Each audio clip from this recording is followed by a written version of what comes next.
सुस्वागतम. करोना नंतरचं जग या मालिकेतल्या पुढच्या भागात आज आपण भेटतोय डॉक्टर आशिष महाबळ यांना, जे कॅलटेक विद्यापीठातील एक खगोलशास्त्रज्ञ आहेत आणि ते आज करोना नंतरच्या जगाचा संशोधन क्षेत्रावरती कसा परिणाम झाला याबद्दल बोलणार आहेत. So welcome sir. नमस्कार. नमस्कार. सगळ्यात पहिल्यांदा आधी सांगा, संपूर्ण जगभरच्या संशोधन क्षेत्रावरती याचा ढोबळमानाने एक मोठा परिणाम झाला काय दिसतो? राईट. सर्वात मुख्य म्हणजे तर बरेचसे क्लासेस ऑनलाईन झालेले आहेत. म्हणजे आता कॅलटेकचं घ्यायचं झालं तर इतक्यात आता जे सेमिस्टर सुरू होत आहे ते पूर्णपणे ऑनलाईन असणार आहे. म्हणजे प्रत्यक्ष विद्यार्थी कॅलटेकला नसतील, रिमोट सगळं एज्युकेशन होणार आहे. आणि त्यानंतरचं पुढचं कसं होईल ते अजून काही दिवसांनी ठरणार आहे. तर हा एक सगळ्यात मोठा फरक आहे. त्यामुळे लेक्चरर्सना, प्रोफेसर्सना बरंच अडॉप्ट करावं लागलं आहे. कारण लेक्चर्स मग आधी रेकॉर्ड करावे लागले आणि मग इंटरॅक्शन कशी करायची याबद्दल बरेचसे, म्हणजे आधी पण ऑनलाईन लेक्चर्स असायचे पण या प्रकारचे नसायचे. आणि त्यामुळे मग प्रत्यक्ष इंटरॅक्शन जी असते विद्यार्थ्यांबरोबरची ती कमी झालेली आहे. विद्यार्थी त्याला मुक्त आहेत सध्या आणि कॉलेजेस अडॉप्ट करायचा प्रयत्न करत आहेत. काही कॉलेजेसनी हायब्रिड शिक्षण सुरू केलेलं आहे. म्हणजे काही लेक्चर्स ऑनलाईन तर काही लेक्चर्स प्रत्यक्ष भेटून. तर काही कॉलेजेसचा मात्र पुश आहे की लवकरात लवकर पूर्ण आधीसारखं सुरू करायचं म्हणून. तर हा सध्याचा तरी सर्वात मोठा बदल आहे. आणि लॉंग टर्म याच्यामुळे काय होऊ शकेल, कारण ऑनलाईन शिक्षण जर आवडू लागलं लोकांना, ते नीट पसरलं तर तो एखाद वेळेस स्थायी भाव नंतर होऊ शकेल. म्हणजे कोरोना नंतर सुद्धा ते कसं होतं, ते कोर्सेस कसे असतील यावर ते बरंचसं अवलंबून असणार आहे. म्हणजे पुढच्या वर्षभरात कसं होतं सगळं ते. आणि या बदलत्या परिस्थितीला म्हणजे तर लॉकडाऊन तर खूप सिव्हिअर एक एक्स्ट्रीम एंड होतं, पण आता त्याच्यातून आपण हळूहळू अनलॉकच्या फेजेसमध्ये जे अडॅप्टेशन असतं की आता आपल्याला काम तर करायचं आहे पण रिस्ट्रिक्शन्स बऱ्याच वाढल्या, तर अशा वेळी तुमच्या फील्डमधल्या लोकांनी, रिसर्चर्सनी कसं अडॅप्ट केलं, काय काय चेंजेस केलेत त्यांनी? तर मी डेटा सायन्स करतो आणि ॲस्ट्रॉनॉमी करतो. तर ज्या सायन्सेसमध्ये किंवा ज्या रिसर्च फील्ड्समध्ये जास्त कम्प्युटर्सचा किंवा कागद पेनचा फक्त वापर होतो तर त्यांच्यावर डायरेक्ट परिणाम झालेला नाही आहे. कारण त्यांच्या लॅब्स नसतात आणि त्यांना काही ॲक्च्युअली स्वतःच्या हाताने जाऊन हँडल करावं लागत नाही. तर माझं स्वतःचं काम गेले 6 महिने घरून सुरू आहे. मी ऑफिसमध्ये 6 महिन्यात गेलो नाही आहे. पुढचे 3 महिने जाणार नाही आहे. आणि असंच बाकीच्या अनेक लोकांचं सुरू आहे. पण जिथे बायोलॉजी आहे किंवा केमिस्ट्री आहे तर तिथे मात्र हळूहळू जाणं सुरू झालं आहे लोकांचं. किंवा इव्हन ॲस्ट्रॉनॉमीमध्ये JPLचा मार्च 2020चा जो प्रोजेक्ट होता त्याला एक डेडलाईन होती. ते लॉन्च करणं आवश्यक होतं. मग ती टीम फक्त जात होती आणि ते पण मग बरोबर वेगवेगळ्या बॅचेस सांभाळून. म्हणजे आता क्लीन रूममध्ये जायचं आहे तर मग 10दा विचार करावा लागायचा आपल्याला काय लागणार आहे, बाहेर काय लागणार आहे, तेव्हा कोणी नाही आहे ना, मग त्यांच्या स्पेसिफिक वेळापत्रक असायची तेव्हाच जाऊ शकायचं. माझा एक कलिग आहे त्याला तर 2 तास जी परमिशन मिळाली होती रोज जायची, सकाळी 4 ते 6 होती. त्या सगळ्यांच्या शिफ्ट झाल्यामुळे त्यामुळे सकाळी 3 वाजता उठायचं, 4 पर्यंत ऑफिसला पोहोचायचं, 4 ते 6 काम करायचं, 6 नंतर परत यायचं. म्हणजे अशा पण शिफ्ट झाल्या होत्या. आणि ते शिफ्ट झाल्यामुळे आता जे आधी कसं व्हायचं की बरेचदा तुम्ही सगळे ऑफिसमध्ये आहात, चहा करता तुम्ही चहा किचनमध्ये गेलात ऑफिसमधल्या, तिथे कॉफी मशीन आहे वगैरे, तिथे तेव्हा अजून कोणी आलेलं असायचं आणि त्यांच्याबरोबर आपोआपच काहीतरी गप्पा व्हायच्या कामाच्या, त्यातनं काही प्रोजेक्ट्स व्हायचे. ते आता पूर्णपणे बंद झालेलं आहे. म्हणजे शेड्यूल केल्याशिवाय मीटिंग्सच होत नाही. म्हणजे काही पण थोडं पण बोलायचं आहे का मग मीटिंग शेड्यूल करा झूमनी. आणि लोकांना झूमचा फटीग यायला लागलाय. त्यामुळे अजून प्रॉब्लेम होतो. सुरुवातीला तर बरीचशी प्रॉडक्टिव्हिटी खूप कमी झाली होती. अच्छा. एक मधल्या लॉकडाऊनचा इफेक्ट जो तुम्ही मॅथमॅटिकल सायन्सेस बद्दल सांगितला, तो त्यांच्या पथ्यावर पडला की त्यांना प्रत्यक्षात लॅबमध्ये काही जण हाताळायचं नसतं. बट याची exact opposite side biological research मध्ये होते, की जिथे तुमचे लाईव्ह सॅम्पल्स असतात. आणि माझ्या ओळखीच्या 1-2 केसेस अशा झाल्यात की त्यांनी अगदी 1.5 वर्ष काम केलेलं होतं. त्यांचे आयसोलेट्स काढून ठेवलेले होते आणि लॉकडाऊन झाला. सो पुढचे 3 महिने त्यांना जाताच नाही आलं. आणि 1.5 वर्षाचं काम जे होतं ते सगळं वेस्ट गेलं. कारण ते आयसोलेट्स होते ते सगळे डाय आउट झाले. बॅक्टेरियल आयसोलेट्स किंवा ज्यांचे ॲनिमल मॉडेलवरती काम होते स्पेशली. सो ते ॲनिमल्स तर ग्रो होत राहतात, पण आपल्याला कॅम्पसमध्ये जायची परमिशन नाहीये. त्यामुळे 3 महिने न गेल्यामुळे त्यांचंही काम अडकलं. तर याचा एक खूप मोठा सेटबॅक होणार आहे, जो इमिजिएटली तर दिसणार नाहीये, पण जे रनिंग प्रोजेक्ट असतात त्याच्यामध्ये खूप पैसे लागलेले असतात, Right. सरकारचे पण असतात, पर्सनल याच्यातले पण असतात. तर त्याच्यातून रिकव्हरी मोडला जायच्यासाठी तुम्हाला काय वाटतं अजून किती काळ लागेल? राईट. त्याकडे येण्याआधी मी हे पण नमूद करू इच्छितो की जरी मी म्हटलं की ॲस्ट्रॉनॉमीचं डेटा सायन्समध्ये तुम्ही कम्प्युटरवर काम करू शकता, तरी त्याचेही असे ॲस्पेक्ट्स असतात की जिथे ॲक्च्युअली तुम्हाला लॅबमध्ये असावं लागतं, कारण डेटा फायनली ऑब्झर्वेटरीजकडनं येतो. बऱ्याचशा ॲस्ट्रॉनॉमीच्या ऑब्झर्वेटरी बंद झालेल्या आहेत. माझा जो प्रोजेक्ट आहे, मी झ्विकी ट्रान्झिएंट फॅसिलिटी ZTF या नावाच्या प्रोजेक्टचा मशीन लर्निंग लीड आहे. ती ऑब्झर्वेटरी मात्र फुल्ली ऑटोमेटेड आहे. म्हणजे रोबोटिकली ऑब्झर्वेशन्स घेतल्या जातात, थेट आमच्याकडे येतात, तर ती चालू राहिली आहे. दॅट अच्छा. Is good. पण ते फॉलो अप करण्याकरता दुसऱ्या ऑब्झर्वेटरीचा उपयोग आम्हाला करावा लागतो. म्हणजे एखादा इंटरेस्टिंग ऑब्जेक्ट सापडला, मग दुसऱ्या ऑब्झर्वेटरीने त्याचे ऑब्झर्वेशन घ्यायचे. पण अशा बऱ्याच बंद आहेत. त्याच्यामुळे पोटेन्शियल सायन्स बरंच यातही बंद पडलेलं आहे. आणि अच्छा. बऱ्याचदा म्हणजे सुरू असलेले प्रोजेक्ट्स बद्दल तू बोललास, की त्याच्यात कशी आडकाठी येते आहे. पण ॲस्ट्रॉनॉमीतले काही प्रोजेक्ट जे सुरू आहेत ते सुरू राहिले आहेत. पण काही जे सुरू होण्याच्या बेतात होते, त्यांना मात्र बरेच अडथळे आले आहेत. जसं साऊथ हेमिस्फिअरमध्ये रुबिन ऑब्झर्वेटरी सुरू होणार होती. ती 2022 साली. तर त्याचे बरेचसे भाग ट्रान्सपोर्टमध्ये अमेरिकेतनं तिकडे होते. ते अर्ध्या वाटेवर थांबले होते आणि ते आता तिथेच थांबलेले आहेत. आणि मग तिथे त्याच्या स्टोरेज कॉस्ट इतक्या वाढतात, की असं वाटतंय की पुढे जाण्याऐवजी त्यांना आधी परत मागे आणावं लागेल परत आणि मग मागे. नंतर पाठवावं लागेल. असं झालं तर वर्ष, दीड वर्ष तिथे उशीर होणार असं. हां. तू जे दुसरं म्हणालास, की प्रोजेक्टचा डिले कसा होईल? तर आता NSFनी नॅशनल सायन्स फाउंडेशन इथलं जे आहे, तर जे प्रोजेक्ट्स सुरू आहेत नॅशनल सायन्स फाउंडेशनकडे, त्या बऱ्याचशा प्रोजेक्ट्सना त्यांनी 1 वर्षाची सरळ मुदतवाढ दिलेली आहे. अच्छा. एस्पेशली जे प्रोजेक्ट्स यावर्षी संपणार होते. पण ती मुदतवाढ कशी? तर त्यांनी म्हटलं, की तुमचे रिझल्ट तुम्ही 1 वर्ष उशिरा पाठवले तर चालतील. पण त्याच्याकरता जास्त पैसे देतात असं नाही. पण मग जे लोक काम करतात त्यांचे पगार कुठून येणार? त्याच्यामुळे या क्षेत्रातल्या बऱ्याचशा लोकांचे कामं जाणार आहेत. अर्थातच इतर क्षेत्र जितकी अफेक्ट झाली आहेत, तितकं डायरेक्टली अजून झालेलं नाहीये. पण ते होऊ घातलेलं आहे. आणि दुसरं एक मुख्य होत आहे, ते म्हणजे आता ही जी सायकल असते, की नवीन एम्प्लॉईज येतात वगैरे, ती बरीच आधी सुरू होते. म्हणजे आता सप्टेंबरमध्ये टिपिकली नवीन वर्ष सुरू होतं. तर तेव्हा जे नवीन पोस्ट डॉक्स, रिसर्चर्स वगैरे येतात, तर त्यांचं सिलेक्शन जानेवारीमध्येच झालेलं असतं. तर जानेवारीमध्ये कोविडचा तितका प्रादुर्भाव नव्हता. म्हणजे आला हे थोडंफार कळलं होतं, चायनात वगैरे होता. पण त्यामुळे तेव्हा जे झालेलं आहे, तर ते रिसर्चर्स जॉइन होत आहेत आता. पण त्यानंतर ज्या लोकांची PhD संपते आहे आणि ते अप्लाय करणार होते, म्हणजे आता जे सत्र सुरू होतं इंटरव्ह्यूचं, तर तिथे बऱ्याचशा युनिव्हर्सिटीजनी कट केलेलं आहे, कारण त्यांना पुढचं माहिती नाही कसं. बरोबर. हो. त्याच्यामुळे मग पुढची बॅच जी येणाऱ्या पोस्टडॉक्सची ती कशी येईल, म्हणजे किती असतील, किंवा आता जे पोस्टडॉक संपवून प्रोफेसरशिप करता अप्लाय करतात, तर त्यांचं कसं होईल हे सांगणं बरंच कठीण आहे. आणि ते पुढच्या वर्षभरात कसं होतं, काय होतं, त्यावरून ते पण बरंच ठरणार आहे. ओके. आणि याचा रिसर्च तर हा एक भाग झाला, बट त्याच्या जोडीने अकॅडमिक्सही असतं. आणि जगभरचं सगळंच अकॅडमिक्स म्हणजे अगदी म्हटलं तरी आपल्या बालवाडी KG पासून ते पोस्टडॉक पर्यंत हे सगळंच खूपच विस्कळीत झालंय. आणि या अकॅडमिक इयरमध्ये अक्रॉस द वर्ल्ड असं दिसतंय की त्याला काही म्हणजे असं टेम्पररी डेंट आलंय आणि ते तेवढे काही महिने ऍडजस्ट करून पटकन आता आपण रिकव्हर करू असं वाटत नाही. तर हे जे एज्युकेशन सिस्टीमला जो एक मोठा धोका दिसतोय, ते तुम्हाला काय वाटतं त्याबद्दल? नाही, जनरली सिस्टीमला जो धोका असतो, तो आपण कशा तऱ्हेने हँडल करतो त्यावरनं हे ठरू शकतं, की त्यातनं आपण तावून सुलाखून जे बाहेर पडू, ते एका चांगल्या जगाकडे बाहेर पडू, की त्यातनं काही वाईट घेऊ. आता असं मी मध्ये म्हटलं, की ऑनलाईन क्लासेस तर बरंच सुरू झालेलं आहे. ते फक्त युनिव्हर्सिटीजचं नाही, तर हायस्कूलचं, शाळांचं पण सुरू आहे. हो, हो. आता LA काउंटीमधल्या कितीतरी शाळा हे रिमोटली होत आहेत.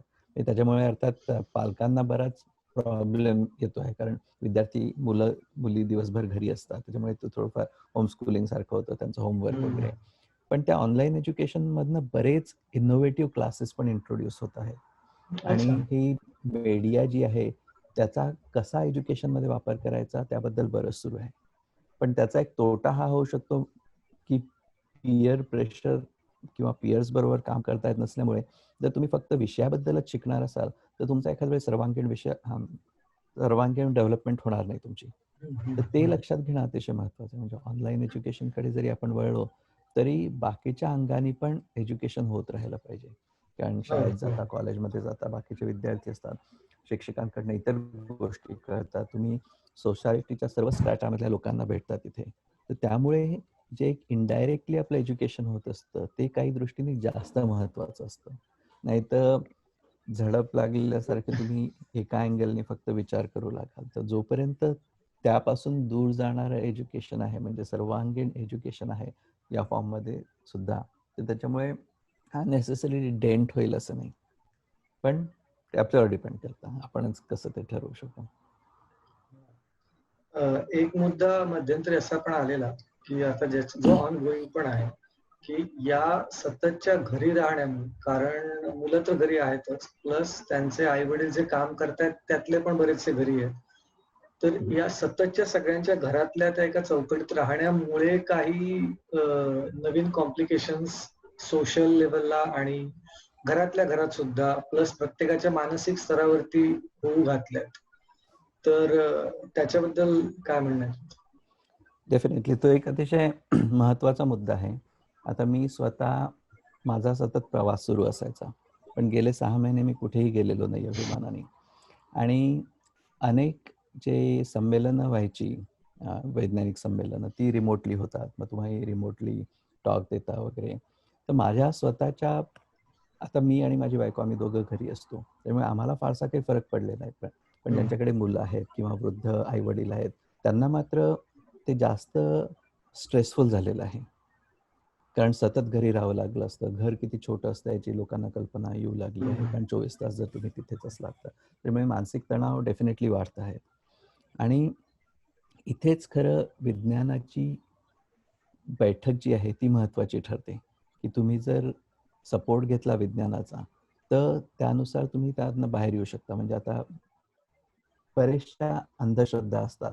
भारतामध्ये अजूनही सायकियाट्रिस्टकडे जाणं टॅबू समजलं जातं. आणि असा जर तुमचा स्ट्रेस वाढला असेल आणि त्यानंतरही जर लोक, म्हणजे स्वतः जर इंजिनियर असले तरी कोणाला स्ट्रेस झाल्यानंतर त्यामुळे जर सायकियाट्रिस्टकडे जाण्याऐवजी मांत्रिकाकडे जाऊ लागले किंवा एखाद्या महाराजांकडे जाऊ लागले, तर दॅट इज साईड. म्हणजे त्यातनं बाहेर येता यायला पाहिजे. त्याकरता पुन्हा सोशल जागरूकता यायला हवी.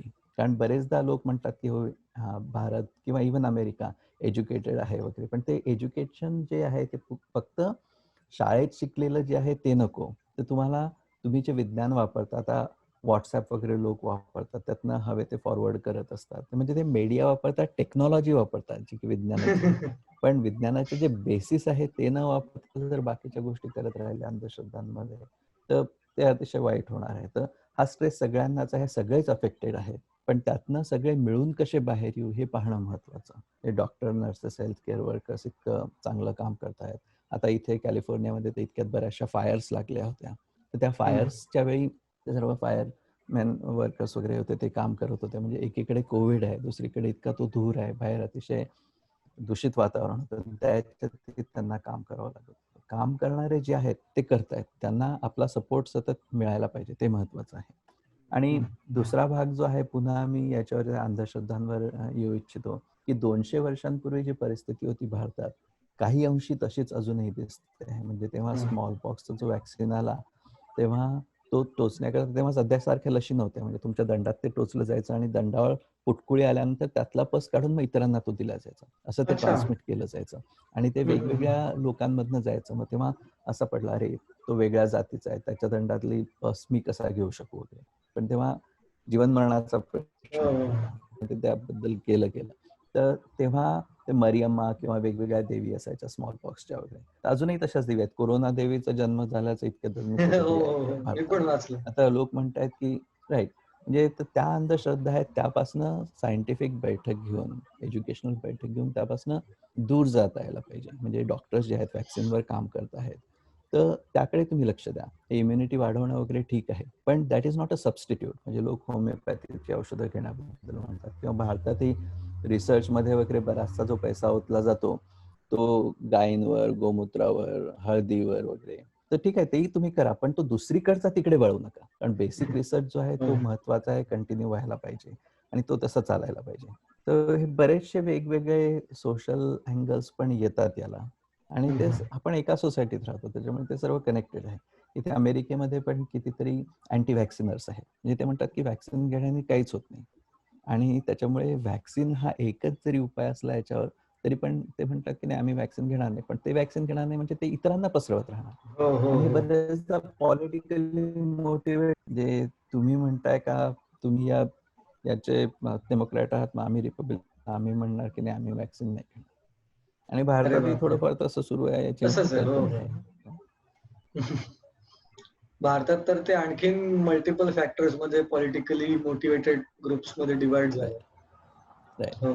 आणि मी दुसरं एक याबद्दल असं म्हणू शकतो मी मगाशी माझ्या ट्रॅव्हलचं बोललो तर ती तीर्थयात्रा असते वेगवेगळ्या कॉन्फरन्सेसना जाणं वगैरे लोकही हो तसंच हो करतात. हो. आता मी हा मुद्दा मांडायचा प्रयत्न करतोय की आता मानस तीर्थयात्रेची गरज आहे.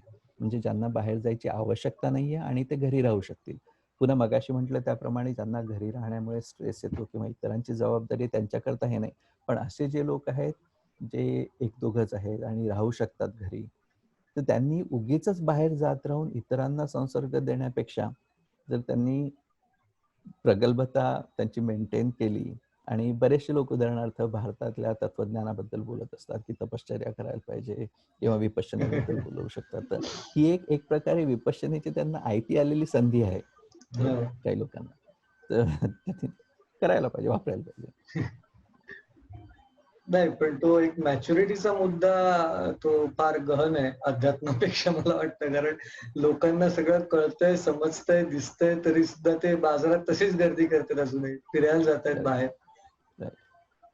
हो. पण मला एक मुद्दा विचारायचा होता अपार्ट फ्रॉम रिसर्च की म्हणजे कोरोनाचे आकडे सगळीकडेच वाढतायत. पण अमेरिकेच्या हेल्थ केअर बद्दल खूप जास्त बोललं जातं, की तिथे कसं जास्त इफेक्टिव्ह आहे. पण तरी सुद्धा तिथले आकडे इतक्या वेगाने, इतक्या कमी काळात का वाढतायत? याच्याबद्दल तुम्हाला काय वाटतं? राईट. पुन्हा 2 कारणं आहेत. म्हणजे हेल्थ हं. केअर सिस्टीम तशी बरी आहे, चांगली नाही आहे. म्हणजे युरोपमधली इथल्यापेक्षा चांगली आहे. आणि अच्छा. बरी या सेन्समध्ये इथले डॉक्टर्स आणि मेडिकल सिस्टीम ॲपॅरेटस खूपच चांगलं आहे. हं, हं, पण हं. सगळ्यांकडे मेडिकेअर नाही आहे. म्हणजे सगळ्यांकडे म्हणजे ओबामाने जे ओबामा केअर सुरू करायचा प्रयत्न केला, अफोर्डेबल करायचा प्रयत्न सुरू केला वगैरे. तर सर्वांकडे अजूनही मेडिकल केअर उपलब्ध नाही आहे किंवा महाग असते. म्हणजे बऱ्याच हं, हं, जणांना हं. इन्शुरन्सचा इश्यू येतो. कोविड करता त्यांनी म्हटलेलं की कोणालाही फ्री टेस्टिंग मिळेल आणि त्याच्याशी रिलेटेड जे आहे ट्रीटमेंट ती हो, मिळेल हो, हो. आणि तसं सुरू आहे. पण मगाशी म्हटलं त्याप्रमाणे व्हॅक्सिनचं एक आहे आणि दुसरं म्हणजे डिनायल खूप जास्त आहे. म्हणजे प्रत्यक्ष कोरोना व्हायरसबद्दलचे डिनाय करणारे पण लोक आहेत की हा एक होएक्स आहे. त्याचे नंबर्स पब्लिश केले जातात ते खोटे हो, आहेत. हो, हो. जोपर्यंत लोकांच्या जवळचं कोणी त्यात सापडत नाही तोपर्यंत ते राहतं आणि बऱ्याच लोकांच्या बाबतीत तर जवळचं कोणी झालं तरी पण ते बदलेल असं नाही. कारण एक प्रकारे त्यांनी मत जे बनवलेलं असतं आणि ते मत कोणत्या तरी रँडम गोष्टीवरनं बनवलेलं असतं आणि ते तसं राहतं. तर त्या डिनायल प्रकारामुळे इथे खूप आहे. म्हणजे आता मध्ये एक रिपब्लिकन्सची रॅली झाली मागच्याच आठवड्यात. 5,000 लोक मास्क न घालता एकत्र आले होते. आणि ते बापरे! सध्याच्या स्थितीत. आणि हे कोणाला थांबवणार ना? म्हणजे नॉर्मली काय म्हटलं जातं की जसे नोबेल प्राइजेस असतात तसं एक इग्नोबल प्राइज नावाचा प्रकार असतो म्हणजे इग्नोरेबल नोबेल प्राइज. तर त्यात असा प्रकार असतो की तुम्ही काहीतरी केलं त्याच्यामुळे जीन पूल मधनं तुम्ही स्वतःला रिमूव्ह केलं म्हणजे कशामुळे तुम्ही जर मरणार असाल तर त्या व्यक्तीला तसं प्राइस देता येतं. कारण काय फायनली काय होणार आहे ती व्यक्ती मेली तर त्या व्यक्तीचे जीन्स चालले जातील आणि त्या व्यक्तीला मुलं नंतर नाही होणार. त्याच्यामुळे त्या प्रकारचे सर्व जीन्स चालले जातील. हे एक प्रकारे ह्युमॅनिटी करता चांगलं आहे. पण या बाबतीत असं होत आहे की अशा जीन्स असलेले लोक जे आहेत की जे मास्क न घालता इतरांशी भेटायचं जवळ जायचं वगैरे म्हणतायत हं. त्यांच्यामुळे इतरांना लागण होणार आहे. हो, हो, हो. इथे फक्त त्यांचा संबंध नाहीये. फक्त त्यांचा संबंध असता तर असं म्हणता येऊ शकलं असतं ठीक आहे जाऊ दे बरोबर. मरू दे त्यांना. पण सगळ्यांना त्रास होणार आहे ते पण त्यांना कळत नाही. तर हा जो आहे पुन्हा ते पॉलिटिकल मोटिवेशन जे आहे त्यात त्यामुळे जास्त त्रासदायक आहे. हे लोक आपण या स्तरापर्यंत कसे पोचलो हे कळणं खूपच कठीण आहे. कारण ते हळूहळू होत असतं, बिल्डअप होत असतं. पण ते बायफर्केशन आहे बऱ्यापैकी. हो. आणि पुढच्या काळात तुम्हाला काय वाटतंय की आता म्हणजे लस येण्यावरती सगळ्या देशांनी अगदी युद्धपातळीवर कामं चालू केली आहेत. सगळा पैसा उठतायत, सगळे रिसोर्सेस लावतात. Right. असं गृहीत धरून आणि त्यात काही प्रमाणात यश आहे. अजून ते ऑथेंटिक झालं नसलं तरी पॉझिटिव्ह आहे असं आपण आत्तापुरतं मानू. त्यात सेटबॅक्स येत असले तरी. तर तुम्हाला काय वाटतंय की सगळं सुरळीत म्हणजे 100% get back to where we were असं नाही होणार. पण ओके, आता सगळं जग परत मार्गी लागायला अशी वेळ यायला किती काळ जाईल असं वाटतं तुम्हाला?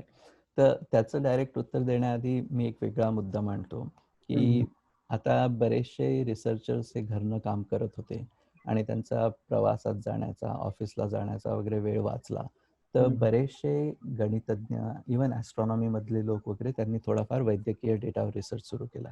कारण अच्छा. बऱ्यापैकी तो डेटा सायन्सशी रिलेटेड आहे आणि स्पेशली कोरोना व्हायरसवरती. सुरुवातीला फक्त साधं मॉडेलिंग वगैरे, पण बरेच लोक त्यात डिटेल केले. तर याचा लॉंग टर्म बराच फायदा होऊ शकेल. फायदा होऊ मी शकतो. असं मुळीच म्हणत नाही की हे लोक, आमच्यासारखे लोक डायरेक्टली मेडिकल रिसर्चर्स इतके त्यात काही करू शकतील.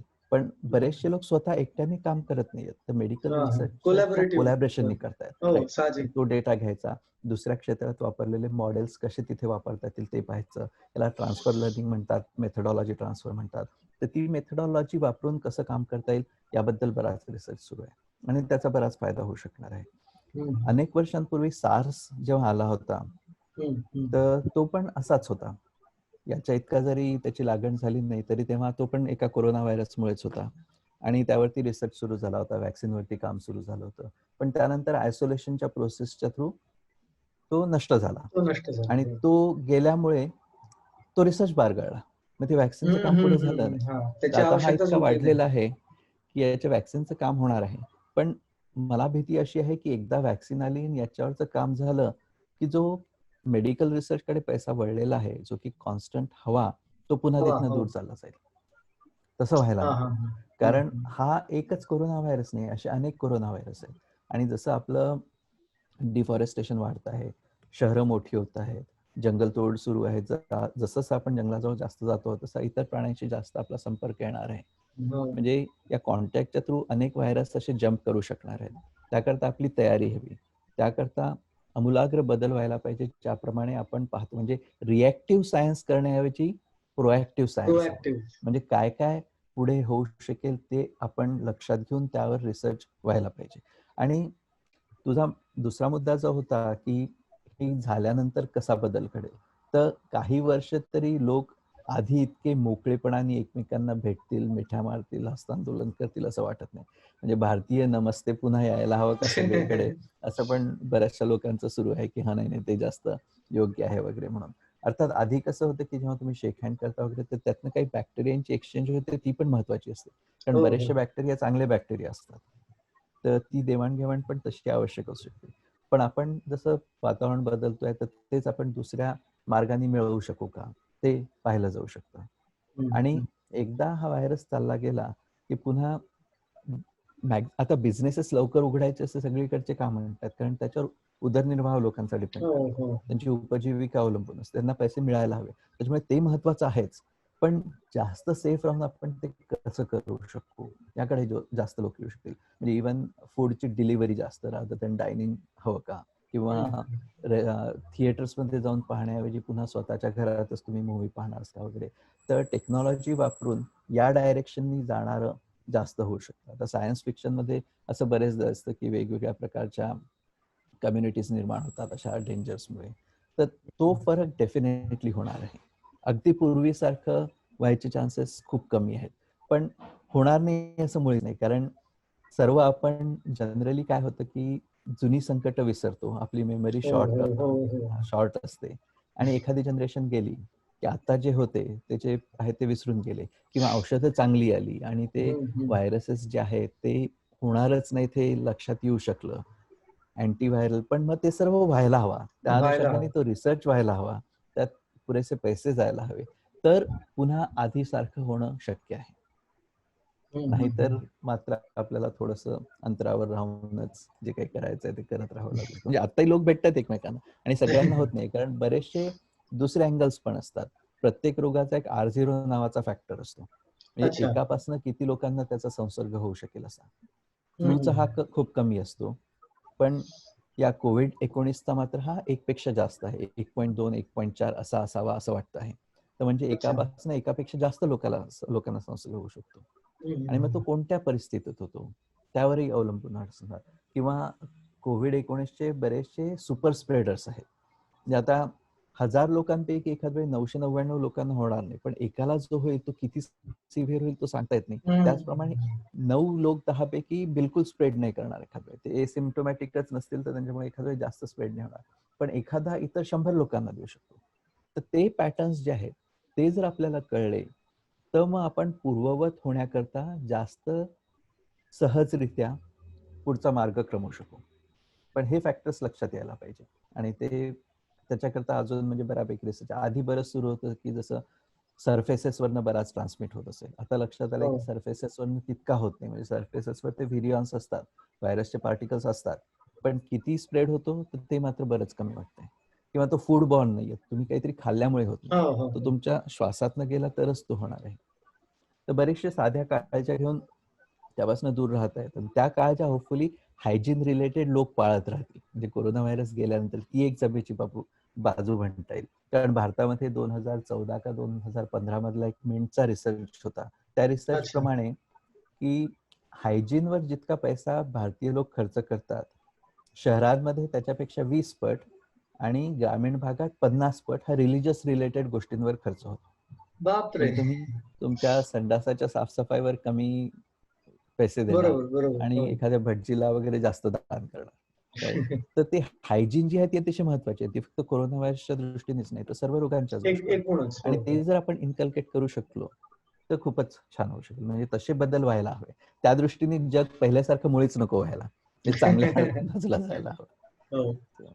फक्त अशी आशा करूया की आपली शॉर्ट टर्म मेमरी इथे काय म्हणतात ती काम नको करायला. जसं मी मगाशी म्हटलं की बरेचसे रिसर्चर्स थोडेफार या कोरोना व्हायरस रिलेटेड रिसर्चमध्ये पण मदत करत आहेत. तर माझा पण तसाच एक प्रोजेक्ट सुरू आहे. तिथली हम्म. कॅलटेकची जेट प्रोपल्शन लॅबोरेटरी जी आहे नासाची लॅब, तर तिथनं आम्ही एक प्रोजेक्ट करत होतो. तर ते पेप्टाइड्स सर्च करायच्या की ज्याच्या साहाय्याने याला थांबवता येऊ शकेल कोरोना व्हायरसला. कारण काय असतं की वॅक्सिन हा एक प्रकार झाला, पण पेप्टाइड्स हे असे छोटे मॉलिक्यूल असतात जे वापरून देवाणघेवाण करत असतात व्हायरस माहितीची. बरोबर. हो. आणि तर मग आम्ही असं शोधून काढतो आहोत की कोणते व्हायरस हे कोणते पेप्टाइड्स हे व्हायरसचे वेगवेगळे जे म्युटेशन्स झाले आहेत त्यात कॉन्स्टंट आहेत. ते जर अच्छा. कॉन्स्टंट असतील, कॉन्झर्व्ड असतील, तर त्याचा अर्थ असा की कदाचित त्यांचा वापर तो व्हायरस देवाणघेवाणीकरता करत असेल. आणि मग हम्म. त्यांना जर टार्गेट करता आलं त्यांना तर ब्लॉक कसं केलं तर थांबायचं. तर बरोबर. याच्याकरता बरंचसं मॉडेलिंग मी जे वापरतो आहे ते ॲस्ट्रॉनॉमीमध्ये आम्ही लाईट कर्व म्हणजे वेगवेगळ्या ऑब्जेक्ट्स असतात तर त्यांचे आम्ही जे ऑब्झर्वेशन्स घेतो तर त्याचं मॅचिंग करतो. तर त्या टाईपचं कोड वापरून याचं मॅचिंग करून ते शोधतो. मग पुढचा भाग अर्थात बायोलॉजीवाले करणार सगळे. हम्म. पण हे आयडेंटिफिकेशन जे आहे त्याच्याकरता थोड्या वेगळ्या मॅथमॅटिकल मेथड वापरून ते फास्ट कसं करता येईल. कारण याचाच पुढचा भाग असा होता की टेस्टिंग फास्ट कसं करायचं.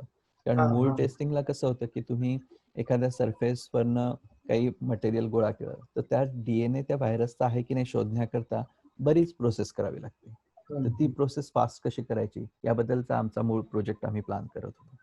तर तो तर आम्ही सुरू नाही केला, पण तेव्हा हा पेप्टाइडचा प्रोजेक्ट आला तर त्यात मदत करतो. तर असं अनेक रिसर्चर्स मूळ त्यांची एरिया जरी व्हायरस रिलेटेड नसली तरी त्यांचा एक्सपर्टाईज ज्याच्यात आहे तो भाग त्यांनी लिंक मदत करतायत तिथे. करता येते. करेक्ट. हम्म. अच्छा. आणि या काळामध्ये सगळं आपल्या रिसर्चचा फोकस मेडिकलकडे आता हळूहळू सगळ्या देशांचा वळायला लागला. तर म्हणजे सगळा गव्हर्नमेंट एजन्सीजचा पैसा ते जास्ती करून मेडिकलकडे वळवतायत आणि त्याचा कोरोना किंवा त्या निमित्ताने इतर मेडिकल रिसर्चला फायदा होईल. पण इतर ठिकाणी जो त्याचा लॅग होणार आहे, त्याचा परिणाम काय वाटतं? लाँग टर्ममध्ये अर्थातच. इमिजिएटली तर राईट. यातलं काही होणार नाही. राईट. तर टोटल पैसा या एजन्सीजकडे जर फिक्स्ड असेल आणि त्यातला थोडासा पैसा जर मेडिकलकडे वळला तर नॅचरली बाकीच्या एरियातला कमी होणार. हं, पण हं. तसं व्हायला नको खरं तर, कारण बाकीचा रिसर्च पण महत्त्वाचा आहे. हो. आणि जास्त पैसा म्हणजे आता इन जनरल सर्वच देश अनेक देश, मे बी नॉट सर्व, पण अनेक देश हे पैसा जो युद्धाशी रिलेटेड गोष्टींमध्ये घालतात, तर ते तो खरंच तर एका अनावश्यक स्वतंत्र वा डिबेटचा तो टॉपिक कितीतरी जास्त आहे. अगदी वेगळा टॉपिक आहे. पण आहे. म्हणूनच की फक्त इकडचा पैसा काढून तिकडे टाकण्याऐवजी रिसर्च मधला थोडासा जास्त पैसा रिसर्च मध्ये येऊ द्यायला हवा. आणि नेमका किती फरक पडणार आहे ते आपल्याला लगेच कळणार नाही. निदान कळणार नाही. 1-2 हो, वर्ष हो, जावी हो, लागतील. हो. कारण ते प्रोजेक्ट सेटल होतील. असं मगाशी जसं मी मार्च 2020चं म्हटलं, तर तो प्रोजेक्ट होणं आवश्यक होतं. त्याच्यामुळे तो पूर्ण अच्छा. झाला. आणि त्याच्याकरता मग रिसर्चर्सना जे सतत हायजीनचं, क्लीनलीनेसचं करावं लागलं, त्याच्यातही जास्त पैसा घालावा लागला. पण मग असा पैसा कुठनं येतो? तर मग तो दुसऱ्या प्रोजेक्टमधनं येतो का? की तो बाहेरून जास्त मिळू शकेल वगैरे. हे पाहणं अतिशय महत्त्वाचं आहे. हम्म. तुम्ही तो युद्धाचा पैसा सांगितला त्याच्यावरती मला एक कॅम्पेन आठवतंय. मला वाटतं बुशच्या काळातच झालं. बुश किंवा ओबामांच्या काळातच झालं मला वाटतं. If I had $1 trillion.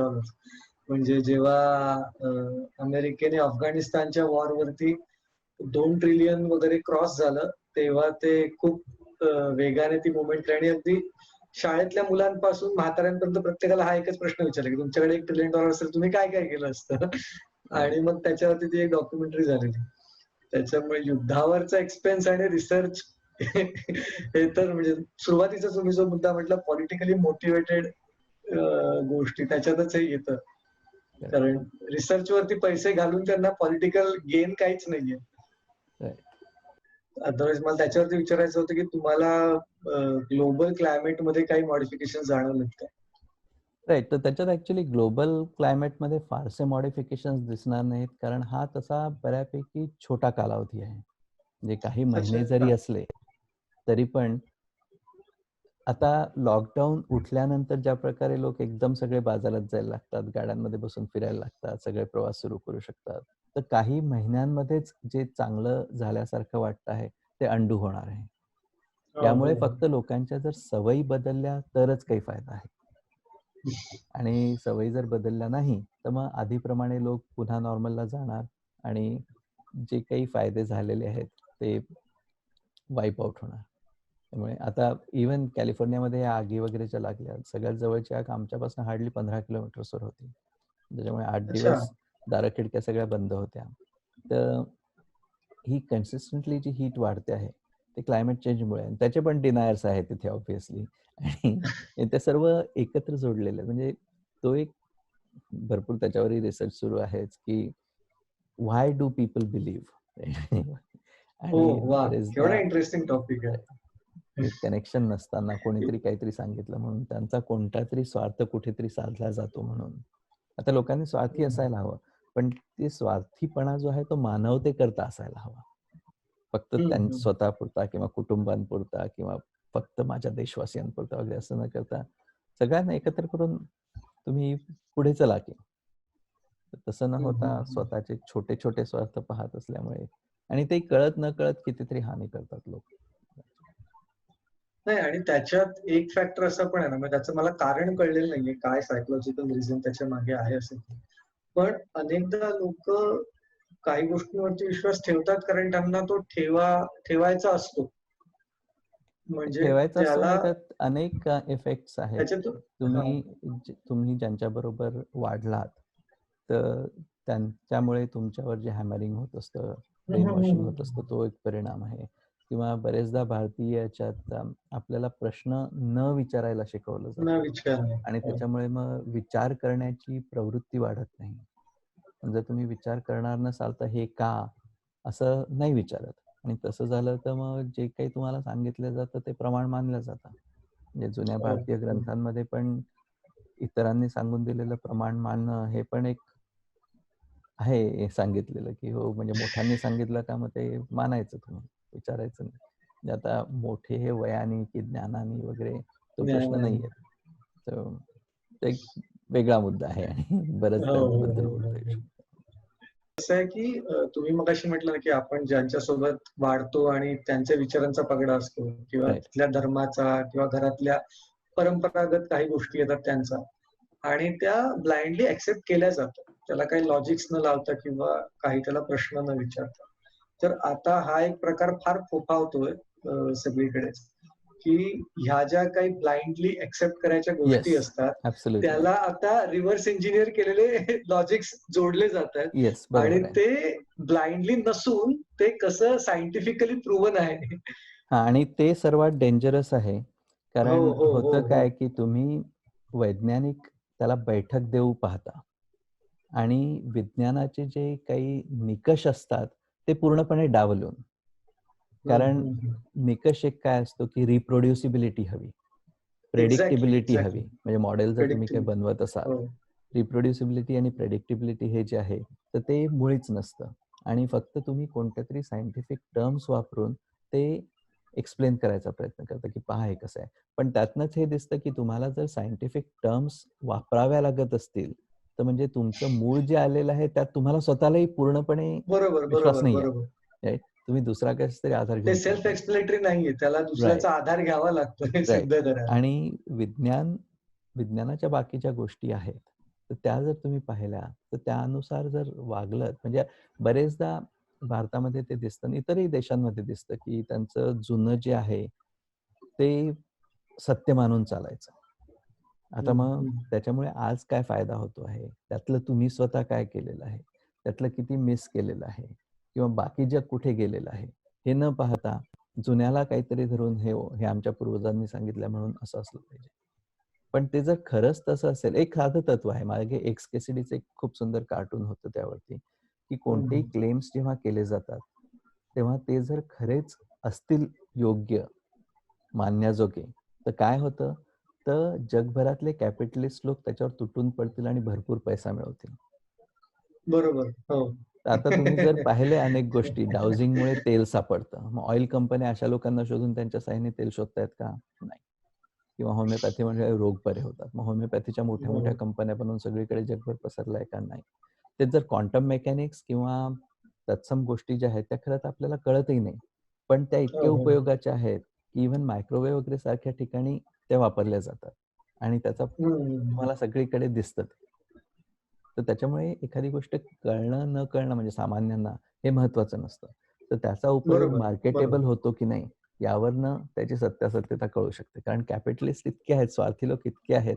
स्वार्थीच का नाही सोडतील? कॅपिटलिस्ट नाही, कारण कॅपिटलिझम काही दृष्टीने चांगली पण आहे. पण हो. त्यावरनं जर कोणाला पैसा बनवता येणार असेल तर बनवतील. आता रिलिजन बद्दलच अजून एक कार्टून होतं की सगळे रिलिजन्स वाट पाहतात की कोरोना कधी संपतोय, कारण ते संपल्यानंतर त्यांना मिरॅकल्स करून या सगळे जे पीडित लोक आहेत, जे आजारी पडले त्यांना बरं करायचं. वाह! आता वाह! कोणीच करत नाही त्याच्यापैकी. आता कोणीच तर तो जो प्रकार आहे की जुन्या गोष्टी उकळून काढायच्या, त्याला सायंटिफिक बैठक देऊ पाहिजे. कशा करता? राईट? म्हणजे त्या एकतर आहेत एक्झॅक्टली. चांगल्या किंवा हां. योग्य किंवा नाही आहेत. राईट? हे तुम्ही स्वतःला आणि इतरांना फसवू पाहताय त्या वापरून. आणि रिसर्चशी रिलेटेड मला वाटतं काही टर्मिनॉलॉजीज आपल्याकडे पूर्वंपार होत्या, ज्या आता कोणी शिकवत नाही किंवा चर्चा पण करत नाही. ज्याला मीमांसा म्हणतो आपण किंवा समीक्षा किंवा अ, ज्याला खल करणे असं म्हणतो, की यातलं काहीच होत नाही आता. फक्त किंवा असं खूप म्हटलंय लिमिटेड प्रमाणात होतं आणि हो. एकांगीपणे होतं. एकांगीपणे जास्ती होतो तो. म्हणजे आम्ही आक्षेप खोडतोय ह्या लेव्हल खाली फक्त काय म्हणू आपण, नुसते बाणावर बाण सोडले जातात. त्याला काही म्हणजे डिबेट्स होत नाहीत, वादविवाद. म्हणजे वेगवेगळ्या सिस्टीम्स ज्या असतात देशातल्या, जर्नलिस्ट अतिशय महत्वाचं असतं की त्यांनी समतोल साधायला हवा. पॉलिटिशियन्सना क्वेश्चन करत राहायला हवं. तर ते मला असं वाटतं की भारतात फारसं काही राहिलेलं नाहीये सध्या. 0% तर 0% आणि तसं झालं की मग लोकांना जे वाचायला मिळणार, पाहायला मिळणार ते एकांगी होणार आणि ते पण एक प्रकारे ब्रेन वॉशिंगच होतं, हॅमरिंगच होतं. हो. आणि त्याच्यामुळे त्यांच्यातले काही जे विचार करू शकतात किंवा प्रश्न विचारू शकतात, तर त्यांना पण म्हणजे तरीही त्यांनी ते करायला पाहिजे. पण त्यांना त्याच्याकरता खाद्य मिळेल की नाही, ते खाद्य कमी होतं. नाही आणि आता कसं झालंय, की म्हणजे भारतातलं तर मला सरळ-सरळ असं दिसतंय, की सगळ्या गोष्टी आता एका अर्थाने अमेरिकेच्या सारख्या होतात. म्हणजे एकतर तुम्ही कुठलेतरी प्रो असता किंवा कोणाचे तरी अँटी असता. Right. If you are not आणि against if you are not with us, you are against us. You are against us. आणि हे सगळेजण म्हणजे ते पॉलिटिकली पण तेवढंच मोटिवेटेड आहे, ते जर्नलिझम मध्ये पण आहे, आणि ते तुम्हाला म्हणजे पब्लिकली तुम्ही एखादा व्ह्यू मांडत असता, तर तो तितक्या ट्रान्सपरंटली जे जे वाक्य म्हटलं गेलंय त्याचा जो ग्रॅमॅटिकल अर्थ आहे इथपर्यंत कोणी जातच नाही. आधी त्याचं इम्प्रेशन ऑलरेडी ठरलेलंच असतं की याचं इंटरप्रिटेशन आपल्याला काय करायचंय. हे आता घरोघर ज्ञानेश्वर जन्मती वगैरे असे प्रकार असतात, पुस्तकं वगैरे आहेत त्यावरती. तर खरं काय व्हायला पाहिजे की घरोघरी वाद जन्मती. म्हणजे जर वाद बरोबर, असेल तर बरोबर. संवाद होऊ शकेल, कारण दोन्ही बाजूंचं जर डिस्कशन झालं तर त्यामुळे बरंच काही होऊ शकेल. आता अमेरिकेतलीच केस घ्यायची झाली तर ही जज जी होती सुप्रीम कोर्टाची, ती 2 दिवसांपूर्वी वारली. रुथ गिन्सबर्ग म्हणून, अच्छा. RBG म्हणून माहिती आहे. तर ती 87 वर्षांची होती आणि तिने खूप चांगलं काम केलं, खास करून स्त्रियांकरता, म्हणजे स्त्रियांचे राईट्स मिळवून देण्याकरता, इतरही अनेक गोष्टींकरता केलं. तर त्यामुळे आता एक बरंच मोठं सुरू झालेलं आहे वादळ, कारण इलेक्शन 40 दिवसांवर येऊन ठेपलेलं आहे. आणि जेव्हा एखादी जजची जागा रिकामी होते, ती सुप्रीम कोर्टावर 9 जज असतात.